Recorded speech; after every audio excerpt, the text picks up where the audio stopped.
All right, taking you to Delaware now, where President Biden is addressing the state of the economy and the May jobs report. Let's listen. Went up for American workers. That means we have now created over 2 million jobs in total since I took office.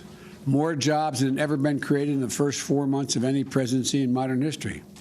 Triple the rate of my predecessor, 8 times the rate of President Reagan. The unemployment rate is now below 6% for the first time since the pandemic hit. The first 14 months, first time in 14 months, we saw the largest decline in the number of long-term unemployed in more than an entire decade, in the last 10 years. Long-term unemployment dropped by the second largest amount ever recorded. Not only that, but the signs of further progress are already here.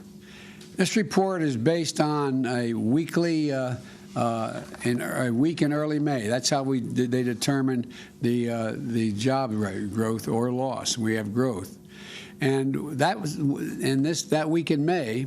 We only had 35% of working age adults had been fully vaccinated.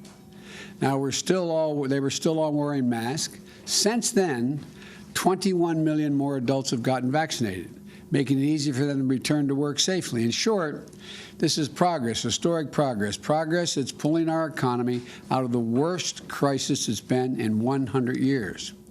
And it's testament to the new strategy that is growing this economy, not only growing it, but growing from the bottom up and the middle out. Remember, when I took office in January, our economy was in a tailspin. Job growth had stalled. COVID was raging. Average initial claims for unemployment insurance were over 830,000 per week. Now those claims have fallen below 430,000, about half of what they were when I took office. Before I took office, almost 24 million Americans were going hungry. Remember those long lines of cars, miles long, people waiting for just a box of food to be put in their trunk? That number has already dropped by 25%. Still too many, but clear progress.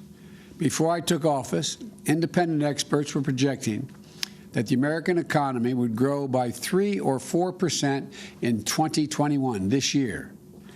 This week, the Organization of Economic Cooperation and Development, the so-called OECD, which makes up a group, includes the world's largest economies in its membership, and has been one of the leading bodies analyzing economic growth worldwide and individual nations, increased their projection for U.S. economic growth this year to 6.9% in 2021. That's the fastest pace in nearly 4 decades. In fact, the U.S. is the only major economy where projections of future growth are stronger today than they were before the pandemic hit in 2020.